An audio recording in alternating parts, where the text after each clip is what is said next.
नमस्ते दोस्तों। अभी हम बात कर रहे थे सेफ्टी इन इंजीनियरिंग की, जिसमें हमने plant layout, plant design, housekeeping, 5S level, new machineries की चेकलिस्ट क्या होनी चाहिए उसके रिलेटेड बात की। अभी इसमें और एक पॉइंट होता है मेंटेनेंस का।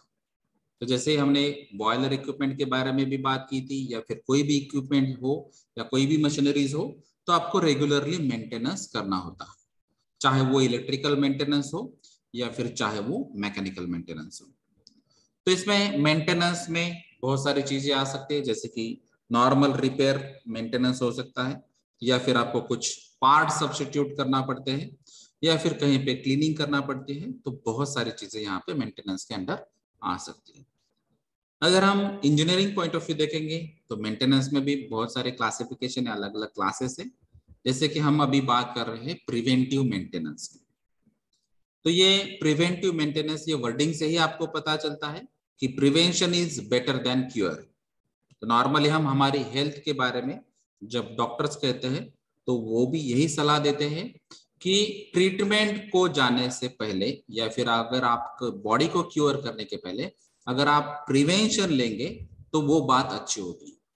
यानी कि आपको मेडिसिन या फिर जो टैबलेट्स या सिरप्स है या फिर हॉस्पिटलाइजेशन या और कोई ट्रीटमेंट जो है, वो ट्रीटमेंट की जगह अगर आप कुछ रेगुलर एक्सरसाइज करते हैं, रेगुलर डाइट्स लेते हैं, तो उसके बेसिस पे आपको ट्रीटमेंट की शायद जरूरत नहीं होगी।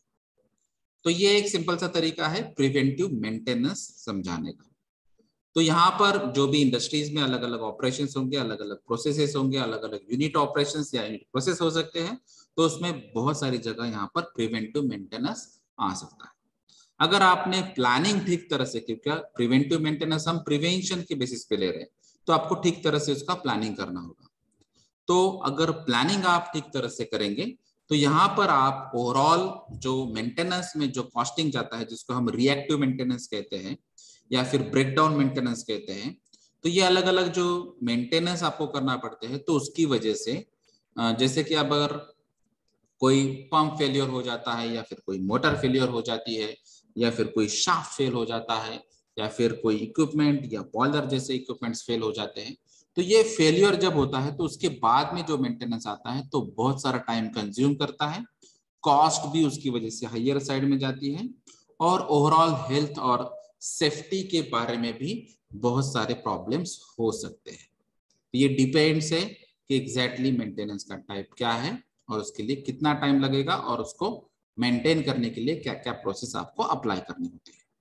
तो अगर आपको कॉस्ट सेव करना है, एरर्स रिड्यूस करना है, health safety point of view आपको ओवरऑल एनवायरनमेंट मेंटेन रखना है, तो आपको प्रिवेंटिव मेंटेनेंस के लिए जाना होगा। तो ये प्रिवेंटिव मेंटेनेंस बहुत ज्यादा रिलायबल है as compared to reactive maintenance या ब्रेकडाउन मेंटेनेंस, ऑनलाइन मेंटेनेंस, बहुत सारे जो अलग अलग मेंटेनेंस के टाइप है उससे अच्छा।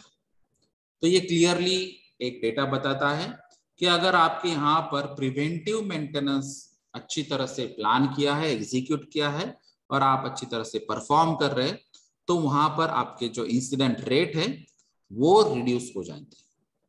तो प्रिवेंटिव मेंटेनेंस जितना करेंगे तो वहां पर एरर्स, मिस्टेक्स या फिर जो एक्सीडेंट्स या इंसिडेंट्स है उसका रेट ऑटोमेटिकली रिड्यूस हो जाता है, उसका नंबर जो है कम होने वाला है। तो अगर overall safety point of view देखेंगे, safety program point of view देखेंगे, आपका जो की परफॉर्मेंस इंडेक्स होगा वो सेफ्टी परफॉर्मेंस आपका इंप्रूव करेगा अगर आप रेगुलर बेसिस पे प्रिवेंटिव मेंटेनेंस प्लान करेंगे। तो इन केस अगर आप प्रिवेंटिव मेंटेनेंस एग्जीक्यूट अच्छी तरह से नहीं कर रहे या फिर प्लान अच्छी तरह से नहीं कर रहे, तो कहीं ना कहीं किसी पॉइंट तक आपको कुछ ना कुछ मेंटेनेंस रेगुलरली करना होगा। जैसे कि ब्रेकडाउन मेंटेनेंस, यानी कि अगर ये पर्टिकुलर रोटामीटर ब्रेक हो गया तो आपको दूसरा रोटामीटर वहां पे रिप्लेस करना है, तो आपका टाइम कंज्यूम होगा, कॉस्ट भी होगी, और जो भी मैन पावर इन्वॉल्वमेंट है वो भी होगी। तो ये सडन होने वाले इश्यूज है कि आपको यहाँ पे कंपलसरी उसको अभी रिप्लेस ही करना है, नहीं तो प्रोसेस स्टॉप हो जाएगी। तो ऐसे बहुत सारे इक्विपमेंट्स है या फिर वॉल्स है, फिटिंग्स है, जहां पर ये अलग अलग मेंटेनेंस की जरूरत होती है। तो रेगुलर बेसिस पे आप करेंगे तो प्रिवेंटिव मेंटेनेंस ये एक रिलायबल तरीका होगा, जिसकी वजह से बहुत सारे बेनिफिट्स आपको मिल सकते हैं। तो प्रिवेंटिव मेंटेनेंस ये क्लियरली शेड्यूल्ड मेंटेनेंस है, प्लान्ड मेंटेनेंस है, और जिसका क्लियर कट इंटेंशन है कि ओवरऑल जो ब्रेकडाउन मेंटेनेंस है या जो फेलियर्स है उसको मिनिमाइज करना है। और ये अगर इक्विपमेंट्स या फिर जो भी आप एक्टिविटीज करने वाले अगर वो रिड्यूस करनी है, फेलियर उसका रिड्यूस करना है, तो आपको एक पर्टिकुलर प्लानिंग करना होगा आपके इंडस्ट्री के हिसाब से। जैसे कि अगर हम एक पर्टिकुलर केमिकल इंडस्ट्रीज लेते हैं तो उसके लिए रॉ मटेरियल, फिर उसका जो पंप है, फिर सेंट्रीफ्यूगल पंप, उसकी पाइपलाइंस, फिर रिएक्टर 1, रिएक्टर 2, या फिर डिस्टिलेशन कॉलम या एब्जॉर्प्शन कॉलम या एक्सट्रैक्शन कॉलम, फिर उसके बाद में और सारे बहुत सारे ड्राइंग के इक्विपमेंट्स या फिर जो भी बहुत सारे रिलेटेड इक्विपमेंट्स वहां पे हो सकते हैं। तो ये बहुत बड़ी प्रोसेस हो सकती है। उसी तरह बाकी के अगर दूसरे कोई आप एग्जाम्पल लेंगे तो उनके हिसाब से शायद अगर स्मॉल स्केल या मिडिल स्केल इंडस्ट्रीज होगी तो उस हिसाब से इक्विपमेंट्स आपको वहां पर चेक करनी होगी। तो जितने भी कंपोनेंट्स होंगे, तो लार्ज स्केल अगर कंपनी है या फिर जहां पर हमेशा करोजन का इश्यू आता है या फिर फेलियर इक्विपमेंट्स का इश्यू आता है, तो आपको रेगुलरली ये कंपोनेंट्स इंस्पेक्शन यहाँ पे करने होंगे, रिप्लेस करने होंगे ब्रेकडाउन होने के पहले। तो यही मेन है प्रिवेंटिव मेंटेनेंस। तो प्रिवेंटिव मेंटेनेंस की वजह से आपकी जो लायबिलिटी है वो बढ़ जाती है, रिस्पॉन्सिबिलिटीज है आप डिवाइड करके वो भी बढ़ा सकते हैं, और ओवरऑल जो परफॉर्मेंस है उसको आप इंप्रूव कर सकते हैं, जिसकी वजह से ये प्रिवेंटिव मेंटेनेंस की रिलायबिलिटी बढ़ जाती है। और जो सेफ्टी की बातें हमने की है कि अगर कोई कंपोनेंट फेलियर होने के पहले ही हम उसको रिप्लेस कर रहे हैं और उसका लाइफ स्पैन आपको मालूम है, या फिर जो भी प्रॉब्लम्स आए हैं उसकी वजह से अगर उसका लाइफ रिड्यूस हो चुका है, तो वो अगर कंपोनेंट को रिप्लेस करेंगे तो यहाँ पर इंसिडेंट के चांसेस जो है वो रिड्यूस हो जाएंगे। तो आपका जो सेफ्टी परफॉर्मेंस है वो भी यहाँ पे प्रिवेंटिव मेंटेनेंस की वजह से बढ़ जाएगा।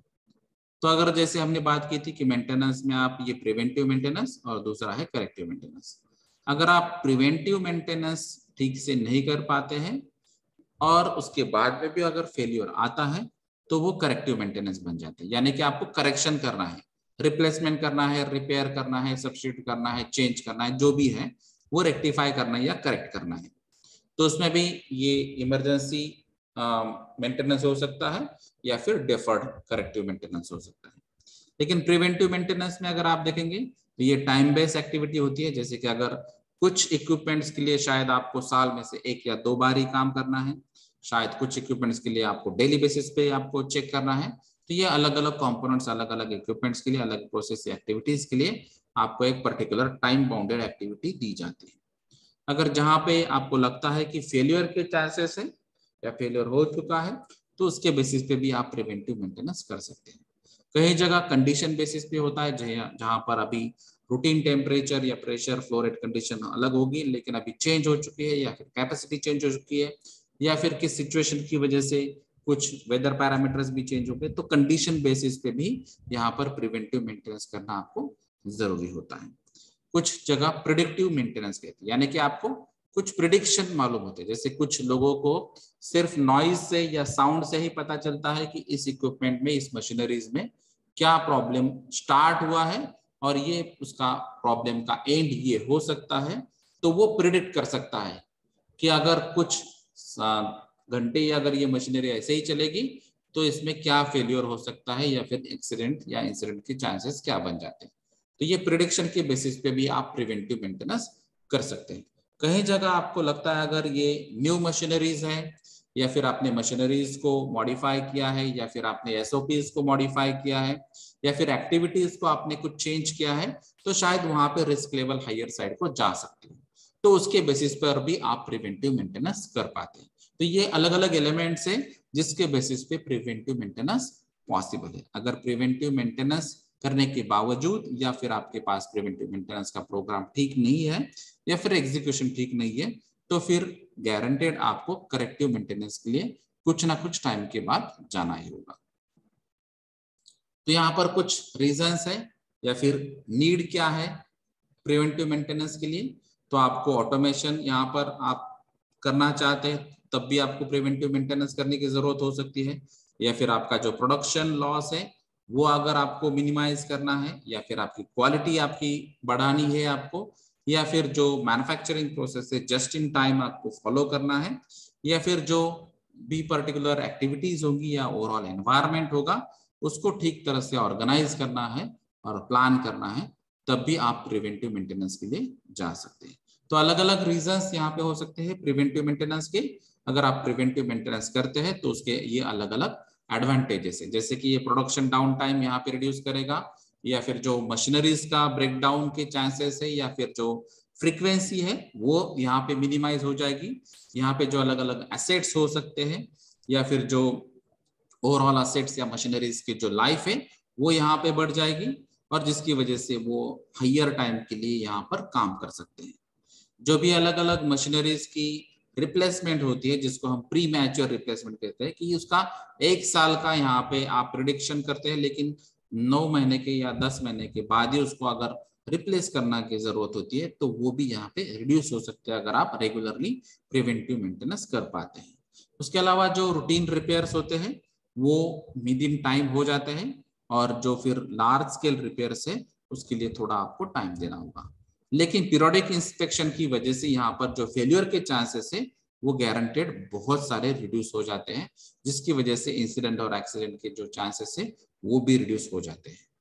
उसके अलावा जो मेंटेनेंस की कॉस्ट है वो यहाँ पे मिनिमाइज हो जाती है, क्योंकि ब्रेकडाउन मेंटेनेंस में या फिर करेक्टिव मेंटेनेंस में आपकी कॉस्टिंग जो है वो हायर साइड में चली जाती है। और जो इमरजेंसी मेंटेनेंस होता है उसकी वजह से शायद आपको कई बार प्रोसेस को स्टॉप करना पड़ता है, या फिर कई बार पर्टिकुलर इक्विपमेंट को स्टॉप करना पड़ता है, और इसकी वजह से भी यहाँ पर मटेरियल लॉस भी होता है, टाइम लॉस भी होता है। और अच्छे क्वालिटी अगर आपको चाहिए प्रोडक्ट्स में, तो regular inspection, regular supervision, regular repairing, regular substitution, ये अगर आप ठीक तरह से कर पाएंगे तो जो भी आपने डिजाइन बेस्ड पैरामीटर्स डिसाइड किए हैं उसके बेसिस पे क्वालिटी भी अच्छी आ सकती है। तो overall safety improvement, overall quality improvement के लिए आपको प्रिवेंटिव मेंटेनेंस बेनिफिशियल है। तो यहाँ पर ये जो सक्सेसफुल पीएम सिस्टम्स के लिए आपको शेड्यूलिंग ठीक तरह से करना होगा और एग्जीक्यूशन अच्छी तरह से करना होगा, ये मेन 2 कीवर्ड्स हैं।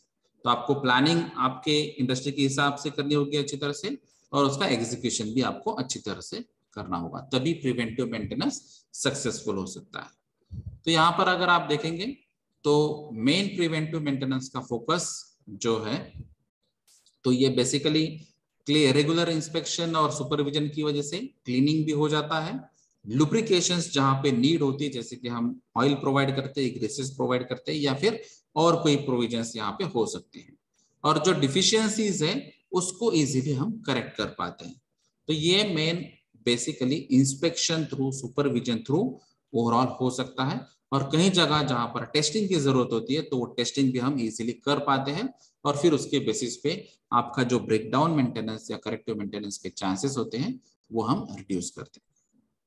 फिर जो प्लान मेंटेनेंस जिसको हम कह रहे हैं, तो ये मेंटेनेंस का एक पर्टिकुलर पॉलिसी होना चाहिए। जो भी पॉलिसी हमने डिसाइड किया है उस हिसाब से प्लानिंग करना चाहिए एडवांस में, और उसके बाद में फिर जो भी आपको अरेंजमेंट की जरूरत है, जो भी मटेरियल की जरूरत है, मैन पावर की जरूरत है, वो आपने ठीक तरह से करनी चाहिए। और उसके बाद में आपको जो भी रिकॉर्ड्स आपके पास अवेलेबल है कि ये मशीनरी कुछ साल के बाद खराब हो जाती है, या फिर ये टूल या फिर ये पर्टिकुलर जो लाइन है ये कुछ महीनों के बाद ये प्रॉब्लम आता है, तो ये बहुत सारा रिकॉर्ड्स आपके पास ऑलरेडी अवेलेबल होता है। तो वो रिकॉर्ड्स आपको यहाँ पे रेफर करना है, जिसके बेसिस पे भी कुछ आप प्रेडिक्शन लगा सकते हैं। तो ये भी यहाँ पर कुछ अलग अलग स्टेप्स है प्लान या प्रिवेंटिव मेंटेनेंस के अंडर। तो ये प्लान मेंटेनेंस के हमने कुछ बेनिफिट्स यहाँ पे बताए, जैसे कि प्लांट अवेलेबिलिटी ग्रेटर हो जाती है, कॉस्ट रिड्यूस हो जाती है, या फिर जो आउटपुट लेवल है वो हायर साइड में जाता है, यूटिलाइजेशन बढ़ जाता है, जो भी यहाँ पे सर्विसिंग है या फिर जो एडजस्टमेंट्स है यहाँ पे ओवरलुक नहीं होगी। तो जहां पर सर्विस की जरूरत होती है तो इमीडिएटली आप वहां पे सर्विस प्रोवाइड कर सकते हैं, या फिर कुछ एडजस्टमेंट की जरूरत है एरर्स की वजह से, तो एडजस्टमेंट भी आप इमीडिएटली कर सकते हैं। तो वो प्लान मेंटेनेंस के अंडर आ सकते हैं। तो उसमें कुछ बजटरी कंट्रोल यहाँ पर इंप्रूव हो सकते हैं, कुछ स्टॉक्स इंप्रूव हो सकते हैं, स्पेयर कंट्रोल्स यहाँ पे इंप्रूव हो सकते हैं, क्योंकि कभी कभार ऐसा भी प्रॉब्लम होता है कि अगर आपने प्लानिंग नहीं किया, प्लान मेंटेनेंस नहीं किया, तो ब्रेकडाउन मेंटेनेंस में पता चलता है कि आपके पास ये पर्टिकुलर स्पेयर या टूल या इंस्ट्रूमेंट अवेलेबल नहीं है, तो उस टाइम परचेस करना और उसके बाद में फिर इतना जो टाइम जाने वाला है, प्रोडक्शन का टाइम जाने वाला है, तो वो मेजर लॉस हो सकता है। तो इसीलिए प्लान मेंटेनेंस में ये बहुत सारे बेनिफिट्स आपको मिल जाते हैं। तो जो भी रियलिस्टिक फोरकास्टिंग होगी या प्रिडिक्शन होगा वो आपको यहाँ पे पता चलेगी, और ओवरऑल जो भी रिकरिंग जॉब्स के जो फ्रीक्वेंसी होती है उसका भी आप यहाँ पे अटेंशन ले सकते हैं, और टाइम यहाँ पर आप रिड्यूस कर सकते हैं। ये अलग अलग जो बेनिफिट्स हैं प्लान मेंटेनेंस के। तो ये सभी जगह हमने बहुत सारी जगह ये ट्रायंगल हमने देखा है कि आपको अगर कंट्रोल करना है तो हायरार्की आप एलिमिनेशन या सब्स्टिट्यूशन से कर सकते हैं, या फिर जो इंजीनियरिंग कंट्रोल है या फिर एडमिनिस्ट्रेटिव कंट्रोल है, अगर ये नहीं हो पाता है तो फिर आप पर्सनल प्रोटेक्टिव इक्विपमेंट यूज कर सकते हैं। तो मेंटेनेंस की बात में अगर देखेंगे तो कहीं जगह आपको अगर कुछ पार्ट्स या कंपोनेंट्स रिप्लेस करने की जरूरत है तो वो आपको यहाँ पर करनी चाहिए। अगर आपको कहीं लगता है कि यहाँ पे pressure, temperature, flow rate, level ऐसे कुछ पैरामीटर आपको कंट्रोल करने हैं और इंजीनियरिंग कंट्रोल थ्रू आप ये कर सकते हैं, तो वो आपको पहले चेक करने चाहिए। अगर इनकेस आपको मैन पावर का यूटिलाइजेशन करके वो एडमिनिस्ट्रेटिव कंट्रोल से अगर कुछ बातें हो सकती है तो वो देखनी चाहिए। अगर ये नहीं हो पाता है तो फिर आप पीपीईज यूज कर सकते हैं। तो मेंटेनेंस पॉइंट ऑफ व्यू में भी अगर सेफ्टी और हेल्थ की कंडीशंस आपको मेंटेन करनी है तो वहां पर भी ये हायरार्की एप्लीकेबल है। तो कुछ यहाँ पर जो अलग अलग बेनिफिट्स यहाँ पर मिल सकते हैं प्रिवेंटिव या प्लान मेंटेनेंस के, जैसे कि वर्क एरियाज या एसएल्स, वॉकवेज, स्टेयरवेज जो इक्विपमेंट्स है ये यहाँ पर क्लियर हो जाएंगे, क्योंकि हमने क्लीनिंग की वहां पे बात की, रेगुलर इंस्पेक्शन की बात की, सुपरविजन की भी बात की। अलग अलग जो भी यहाँ पर प्रॉब्लम्स हो सकते हैं या फिर मटेरियल के इश्यूज हो सकते हैं वो भी यहाँ पे सॉल्व हो सकते हैं, या फिर जो अलग अलग जो कंबस्टिबल ट्रैश या वेस्ट हो सकती है जैसे कि पेपर है, वुड है, कार्डबोर्ड है, ये भी यहाँ से हट जाएंगे। तो यानी कि फायर हजार्ड जो है वो आप यहाँ पे मिनिमाइज कर रहे हैं। उसके अलावा जो फ्लेमेबल या कंबस्टिबल सब्सटेंसेस है वो भी आपको यहाँ पर मिनिमम स्टोरेज जो रिक्वायरमेंट है उतना ही आपको यहाँ पर रखना है। उसके अलावा जो अभी हम मेंटेनेंस में ग्रीस यूज कर रहे हैं, ऑयल यूज कर रहे हैं या वाटर यूज कर रहे हैं, तो ये आपको जब भी आप अप्लाई करेंगे उसके बाद में शायद वहां पे स्पिलेज के चांसेस होते हैं, तो आपको रेगुलरली क्लीन अप करना भी जरूरी होता है। तो ये अलग अलग बातें जो है ये ओवरऑल प्रिवेंटिव मेंटेनेंस या प्लांट मेंटेनेंस में दी गई है, जिसकी वजह से आपकी जो सेफ्टी और हेल्थ का एनवायरमेंट है वो आपके फैक्ट्री में यहाँ पर मेंटेन हो सकता है। तो ये अलग अलग रोल है प्रिवेंटिव मेंटेनेंस का। धन्यवाद।